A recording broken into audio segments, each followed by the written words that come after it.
TTT THROWDOWN! This week's throwdown is for time: 25 toes to bar, 25 dumbbell box step overs, 25 chest to bar, 25 dumbbell hang power cleans, 25 toes to bar, 25 dumbbell shoulder to overhead, 25 chest to bar, and 25 dumbbell front squats. Our demo athletes this week are the dynamic duo Chandler and Jesse Smith. Monday, November 10th, we're kicking off a new training cycle, Ultimus, for all of our online training programs, TTT Compete, TTT 60, and TTT Affiliate. If competing is no longer your thing, make sure you check out the overviews for our TTT 60 program. And if you run a gym, check out our overview for TTT Affiliate. Okay. We're starting. When are we starting? We got our favorite duo of a couple. Dynamic duo. Dynamic duo, Chandler and Jesse. They're back. And the crazy thing about this one is that they did this workout 30 minutes after they did the double Isabel from a couple weeks ago. Oh. They filmed these back to back. That's actually pretty impressive. I feel like that's more impressive now when you're watching this, knowing, especially with how much grip I feel like is involved with that. And remembering and highlighting the fact he went 10 touch and go at the end, which Never forget. I won't Never forget. The real question is, All right, is he going to go unbroken here? Well, who's going to win? No one's going unbroken. I always got to stay true to Chandler. I got to stay. I'm that's going my Jesse. boy. Girls. We're about to find out. Here we go. Starts with 25 toes to bar. Yeah, so I mean, looking at this already on paper, this is so much grip with every single movement Even that you're off going paper. into. Off paper, on paper, any sort of paper, you're getting a lot of grip Do you on this. still use paper? Occasionally. Okay. I actually do. My kids use it a lot, and they bring it home Oh, and I that's throw fair. it away Yeah, all yeah, the time. that's fair. They just come back with just useless pieces of paper. But for the workout, break early, break often, Mia, right? No way. What? Go big. You think so? Should go unbroken here? No. She did not go unbroken. Chandler, Would I go unbroken? No, I would not. But I would probably go relatively big sets on toes to bar and break up the dumbbells a lot. That'd be my approach. Yeah, I think a couple ways. I think if you have really fast step overs, like, I mean, she took that break and was he was 1 rep ahead of her by just taking that break. So I think if you have fast step overs, break the toe to bar, the gymnastics up a lot just to be able to make up the time there, because you can make that up pretty quickly on somebody that has a little bit slower cadence and a little pause on each rep, where, I mean, her speed of movement is pretty fast right here watching that. I think the step over for women is just a little bit easier, just like relative to the guys. Blah, blah. I I'm know. just kidding. Mia doesn't No, like is. it, but it is for sure. The 24 inches just makes a difference, and it's just a lot harder. Obviously, Chandler's got long arms, so he's also got to deal with not hitting the box as he transitions over. Yeah, that makes a big difference. I have very long legs, so it's like even a bigger difference for me. But going over the box, I try to almost like let my arms hang as low as possible to stay nice and relaxed. But that's not going to be possible on a 24-inch unless you're a super tall guy. I don't know if you could even. Can you keep your arms super relaxed? I can Trav? keep my arms pretty Yeah. relaxed. I have a tendency to try to almost like swing them. So when I go back, I kind of let the momentum go back a little bit with the dumbbell, and then I swing it just a tad to kind of like help carry me over the box. I think a lot of it is just footwork. So he kind of almost stays a little more facing the box, where I kind of stay a little more lateral to it. They did those unbroken, which Yeah. is impressive. I personally would not. I think taking a break on that movement, it's one of those like easy break movements where you can step off the box. The dumbbell's already like at the height of the box. Just set them on the box. You don't even have to take your hands off of it. You can just like relax your grip for 5 seconds and keep chipping away that way. I'm not saying it was a bad strategy for them, but for most people, it will not be a good strategy. I know we were joking when we started this, and you said break early and often, but how often would you actually break in this workout? Or like, what should people expect to break?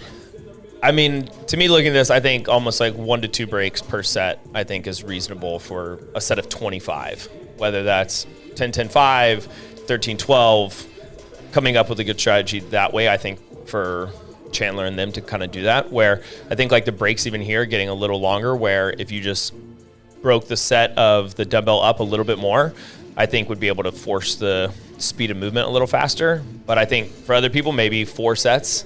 Yeah, I think for me personally, the gymnastics wouldn't be the limiter. It would be the dumbbell, and I'd have to think about how can I maximize the gymnastics and then like almost use the dumbbell as like my rest break and try to like find a way to breathe. So I'd probably end up doing 4 sets with really short breaks, like Mia was talking about On the dumbbells? on the dumbbells. Yeah. Yeah. I think another thing to note here is Jessie has this little side step as she kind of goes into the hang clean, where Chandler definitely has straight bicep curl and probably has the biggest biceps and pecs in the game. So I actually would probably go between the legs. I was going to ask, are you guys betweeners or outsiders? I'm a between the leg. Is that the kind same of like as a asking kettlebell if someone's swing? like a flat earther? If they're a what? Flat Flat earther. earther. Oh, flat earth. I think it's kind of similar. Yeah, I mean, to me, I kind of like going more into, my biceps are not as strong as my back, so I like to go more into kind of like a kettlebell swing position from there. Me going into a bicep curl like this would really start to slow me down, where it doesn't look like it's affecting him at all. I think something to keep in mind as you're moving through this workout is you want to keep, this is an obvious statement, but I'll back it up with something that makes sense. Keep your time holding the dumbbell as little as possible, and that means speed of movement is going to be really important. So whatever way you can cycle a dumbbell clean faster for your body type, pick that one, and then take your quick breaks and get your hands off of the dumbbell, but try not to move slowly on any of the dumbbell movements. I don't know if you guys noticed, but as Jessie got further into the set, like she started not relaxing her arm at the bottom of the swing and like held a little bit of tension in that. Is that something that you would recommend for people, or would you try to like have them straighten their arms out at the bottom of the swing to almost like use more momentum so they could relax their bicep? I always try to think relax more. Yeah, to me, if I I can agree. get more momentum to kind of carry the weight up, and Think that if you, to me allows me to relax. Yeah, if you need more momentum, then switch to in between the legs, and you can use more hip drive for that. But I even think- though it can be a little bit slower. Yeah, sorry. I think another thing would be also use both techniques, right? Like you could go to the style that Chandler was doing, where it is outside, you're doing more bicep. And then when you feel like that position really starts to blow up, if you're at the halfway point or you need a break, just set it down, then do the next set in between the legs. And I think being able to have that variation of different technique is helpful. I think it's like if you do a burpee and you're trying to speed it up, you have your burpee speed for 20 reps versus your burpee speed for 60 reps. Did he just go unbroken? No, I don't think so. Maybe one break. Something to think about as you're moving through the super grippy dumbbell movements, once you clear the cleans, it gets a little bit less grippy. Like if your grip is going to be blown up at this part and you're going to feel grip fatigue, but you're not going to keep like digging deeper and deeper and deeper into like my forearms are exploding. So that can give you like a mental push once you get past those hang cleans to maybe try to like push a little bit bigger sets on these shoulder to overhead. They're moving really they, well. They really are. I mean, this is a very elite score of what they're going to be putting up. Oh, for but sure. I think Chandler's already done and obviously. moving on. Did them.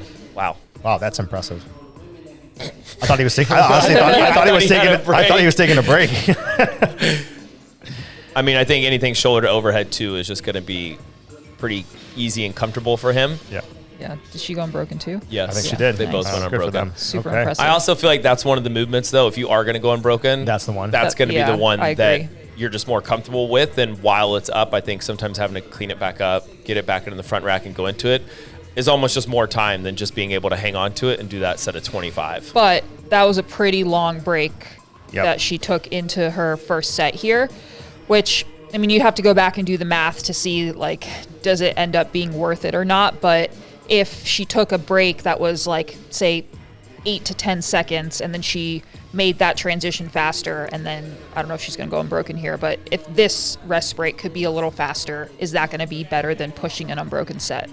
That's just something you have to, like, learn about yourself, because it's so different from For sure. athlete to athlete. I think like also like if they were gonna break the set and the shoulder to overhead, they'd have to just be more disciplined in picking up the dumbbells. To me personally, it's really easy to like put the dumbbells on the ground and basically sit there with on my hands and my knees and just be like, man, this is hurting. Yeah. And I find obviously, like Mia was saying, the transition to get back to the gymnastics is much easier. So I'd have to be more disciplined on the dumbbell to break them, and then so I could push the transitions on the chest to bar. And let's just be clear, we're critiquing whether or not they should go unbroken. Most people, we don't think you should go unbroken on shoulder to not. overhead. Don't recommend that. Oh, Jesse's got a pretty fast squat cadence. Nice. Oh, look Race at to this. finish. He had, what, 2 or 3 and reps this is where you do hold on and try you to just go kind unbroken. of grind through it. I think at this point, you know you're at the finish line. Just hang on and really try to keep the squat speed. I mean, like you can tell Chandler has that like slight hesitation of a pause at the very top, where Jesse really just like kind of drops directly back down into it. Yeah. What do you think about the dumbbell positions for both of them? You can go, Mia. I think it's very person dependent. I like holding it the way Chandler was holding it, but that does require a little bit of grip. The way Jesse's holding it, you can relax your forearms more, but I think it's harder to breathe. I was going to say, she looks like she's getting pulled forward. That was awesome. Way to go. So fast. Really Good luck, impressive, everybody. guys. 20-minute time cap, guys. Break early, break often. Godspeed.